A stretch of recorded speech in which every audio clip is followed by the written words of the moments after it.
You. What up? All right. So, we got part 4 of educating Ricky. Okay. Part 4. Part 4. Yeah, man. Taking a class from Carl, man. Yeah, it's kind of what. You know. He's just giving us lessons, Exactly. or trying to teach us stuff. Exactly. Now you always hear you always hear Ricky always ask him, like, if you were to teach somebody something, how would you teach them? Or if you were to explain this stuff. So I imagine Ricky should definitely be enjoying this stuff. You know what I mean? I think he is. Yeah, I don't know if Ricky's learning a lot, but I think he's enjoying. Yeah, definitely. I mean, I am as well. Yeah. Let's go, man. You ready? Yes. What are we playing? Let's play a bit of Death in Vegas. Scorpio Rising. featuring the voice of, is it Noel Gallagher? Liam, innit? Is it Liam? Sounded a bit like him. Liam, yeah. Yeah. Alright, isn't it? Excellent, yeah. Right, okay, let's get this show well and truly on the road. We better start educating Ricky next, Carl. What have you got for me? I can't wait for learning. I need learning. I need education. We should just Teach explain, me something. obviously, for those that have just tuned in, Carl tries to teach Ricky 3 things each week. Based on the pun title. And yeah, educating each of them, just to tantalise Ricky, is abbreviated into some kind of headline. a cryptic clue involving a pun. So what have you got for us this week? They are really cryptic this week. Okay. Yeah. First story, little headline, is don't worry about him, he can handle it. He can handle it. Yeah. Sounds a bit like he can handle it, but it's not. Brilliant. Second one. Get a load of I'm Get a load of this. Some classics. Who can forget? Get a load of this. Coming soon. And Stocking Aitken Waterman. Go on. second one. Yeah. I'm committed to this treatment. I'm committed to this treatment. Yeah. All right, tantalise. Yeah. And the last one. The police are causing a bit of a stare. Wait, no, wait. That's it. I wish we could. Can't we get Carl on telly? There's got to be a way. We cannot. With all the cable channels, anyone can get on telly these days. Let's phone up. Let's get you on Choice or something. Just a little. Just Carl. What are you going for? Oh, he can handle it. I think. Don't worry about him. He can handle it. He can handle it. Okay, let's hear this one. Right, are you familiar with the phrase "burning the candle at both ends"? Yeah. Do you know how it's come about? I know a man who does. I assumed that it was to get more light in the room. How would that work? Well, they'd put it sideways and light both wicks, so out of one candle they could get two. No, go on. No, what it is. I know what it means. It means you're doing too much. You're staying up too much. Right. You're not getting enough sleep, and you're. Well, years ago. Yeah. When they didn't have light bulbs and that. Oh yeah. What year is this? Literally ages ago, specifically. Yeah, quite a bit back. Okay. Didn't have light bulbs and that, so they used to have candles. When did the light bulb come in? Because I can't remember at the moment. Don't know. Okay, go on. So yeah, so they've got a light bulb. You wouldn't know. You're a doctor. You're not a historian. Go on. And people who worked a lot of hours. Yeah. How many? Literally lots. They get up early in the morning because they have to be up early. Yeah. And it's dark outside, so they light the candle. Sure. And they wear it out a bit, and then they'd be getting in late as well. Yeah. And like they'd be like, oh, it's dark. I'll have to light the candle again. And they're burning candle at both ends of the day. So that's where the saying comes from, burning the candle at both ends. So, all right. that's a little lesson. Yeah. Lesson one. Okay. Can I have? No, you can't. You can't rush into them, Rick. You've got to. I've got to soak in that. You've got to soak that one in. Any questions for Carl off the back of that? Okay. What do you think? So people were. I mean, basically, where this comes from is people were They're literally burning the candle at both ends of the day. Sure. There you go. So we've still got. Go on. I'm committed to this treatment. And I can't wait. This is like Christmas Rick, Eve for me. It's like Christmas. I've got to open another present now. No, I'm afraid we've got to save it. But Rick, listen, we often get a lot of email correspondence during the show, Rick, which I don't sort of pass on to you because I mean you're busy, you're planning the show and stuff. You've got a lot of ideas, you've got music and stuff to worry about. So I check the emails, and we get a lot of response. A lot of people obviously want to give us feedback. Just a sample one from Richard Anderson.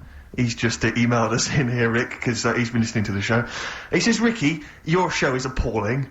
Are you actually aware you're on the radio, or has someone just secretly stuck a microphone on you? That's from Richard Anderson. So that's typical of the kind of feedback, Rick, we're getting today. So, it's that good, is it? So that's the kind of, high positive praise that we're getting. So I'm glad Anderson's listening, because I wanted him... I was gunning for him as a fan. I was worried that early on in our career, so I think he's hooked now, though. But thanks, Andrews, for getting in touch. Good work. He's sitting through it for Hellraiser, though, isn't he? Yeah, well, that's still to come. Still to come. What we're playing? A bit of old dirty I can't say the word. It's offensive. Old is it ODB. Bollocks? Is it old dirty bollocks? No.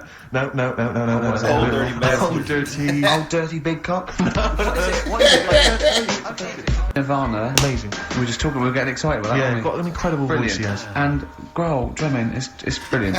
You're right. The new one from Nirvana. Well, it's time for Educating Ricky Part 2, isn't it?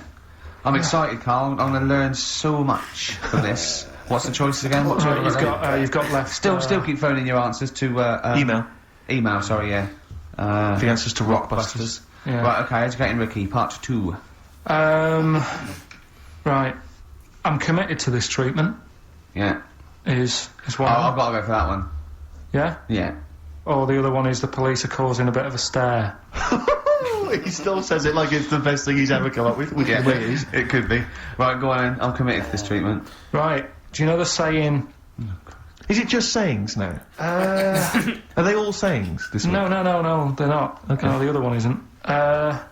Frog in your throat?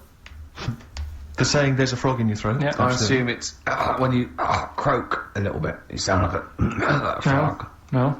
Right, might seem a bit weird, this one, right? But years ago... Oh, yeah. So, what is that clue, committed to this treatment? It's about frogs committed.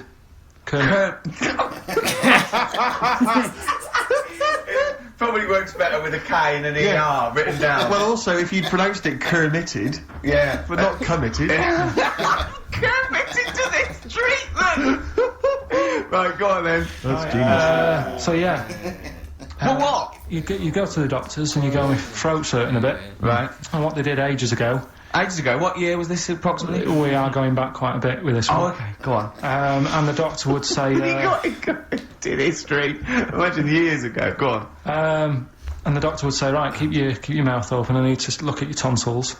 And the jaw would ache a bit, because they weren't as quick back then, because they didn't have the technology and stuff, and they'd have to, like, stare at it and study it and stuff. And, like, they get an achy jaw, right? Keeping their mouth open. Yeah, like you get, when you eat a Mars bar or whatever, it's So, they'd sat there, and they used to always close their mouth, and it used to annoy the doctor, right? So what they did, they used to get a toad, and put it in the mouth. Rubbish. Okay, keep talking. Keep talking. And that way, they couldn't close their mouth, because either they'd squash it, right, or apparently you're not allowed to lick a toad's back. So the doctor would have them for breaking the law? No, but it's poisonous, right? A toad's back. You should never lick a toad's back. Or put it in your mouth, really. Oh, just stop. Wait. What? Can I just ask one question? Go on, just ask one question. I've got a few, but no, sure. My initial thought is, it sounds like a brilliant bit of sort of medical knowledge there. It's a great idea. Yeah. My only thought is, how does the doctor see past the toad? Yeah. Your tonsils? What's he actually looking at with the mouth open? Surely the toad is in the way. Hopping around in the way? It didn't say. Sorry, and my first question is, was this on the internet? Yeah. Yeah, okay. Carl, that is bollocks. That is... I mean... Well, alright then. Let's turn this round. Where does the saying, you got a frog in your throat come from? Probably because you sound a bit croaky. Probably that. Probably because you sound a little bit like a frog when you've got a sore throat. Carl, did you not question it just for a moment when you read it? Just for a second, didn't you think that seems an odd approach? Firstly, why a frog of all the different species? Because it's poisonous. A toad. So it's a toad as well. Jesus. Yeah, well, it worked. I'm committed. Worked. No, I was going to change it to. Have you heard the news? Toad Day. But I went with the frog. Oh God! Right, so that's rubbish. So that's rubbish. Next, can I have let's play a tune. Let's come up with the last one. Can I just say? No, just play it. Yeah. Yo, Carl. Why are you telling me this? I mean, thank you, because it's, killed a couple of minutes, but why is this educating me? What are you telling me because here? There's a bit of a thing there, a bit of a fable, that don't always judge a book by its cover. Yeah? So, the guy, he hadn't even had a drink. He'd probably just been shopping. Yeah. Walking down the street, and everyone's, like, getting involved. Like, what's he doing? Hang on, I don't understand. He's walking down the street, happens to have a glass eye. Wait, he was doing nothing else to suggest he was drunk. You don't pick people up just because their eye looks like that. But even if it happened, why are you telling me? They came back. With no particular detail. I know this, but we're going to get It's not enough information. I know, yeah. No, there's a bit of a lesson there, educating Ricky. Just, just watch what you say. Don't always jump to conclusions. The only education I could take from that is that if I ever do become a policeman, I shouldn't just arrest people because they look a bit drunk. I should just tap their eye with a pen and goes. Oh, okay, on you go. Oh. On you go, yeah. Guys, can I just stop you there? I'm just going to email Richard Anderson and tell him I agree. Right, listen, we're running out of time on that. Where did the phrase "frog in the throat" come from? We've got it here. It's been told. Well, there's three. We'll play a tune and come up with that. Damn. Okay. It looked like they skipped the last one. Yeah. Or a part of the last one. Yeah, what was the phrase for the last one? The police had a bit of a stare. Yeah, the police had a bit of a stare. Damn. Yeah, but we got the terrible frog in the throat. That was a bad one. A poison cell in your mouth while he's looking in your tonsils. Come on, man. You're not supposed to lick it, but it's already in your mouth. It's gonna secrete all type of poisons in your mouth, man. Like, oh, come on, man. He's getting all these stories from the internet. I don't know. Where you get these stories from? The first story, it was so boring. Oh man! But Carl's trying. Hey, what is Steve said? He's all saying this. I think Carl has more fun coming up with the names. Really. or the titles for the whatchamacallits. Yeah, with the play on words and the Kermit today. What is it? You're committed. I'm committed to this treatment. Kermit. I'm committed to this treatment. I can handle it. I can handle it. The first one. I can handle it. Oh, Jesus. Get a lobe of this. Nigga. This nigga. Oh, man. Yeah, man. Jesus. He said he likes to read, man. And he does like to write poetry. Yeah. He writes poetry. He has a diary. Carl has a diary. Yeah, no. Carl's a poet. In his own. Yeah, he's a poet. Carl's a poet. He even said he could rap. When he say he could rap? I think he could. We did something. He put some little poem together. I don't know what he did. We've seen him dance. Yeah, exactly. This nigga can pop lock. Yeah. I wouldn't doubt him rapping. Yeah. I doubted this motherfucker getting on the plane. This is the Carl Pilkington got on a plane, on top of a plane, and went upside down. Yeah. All kind of shit. Yeah. So I'm not doubting Carl in anything.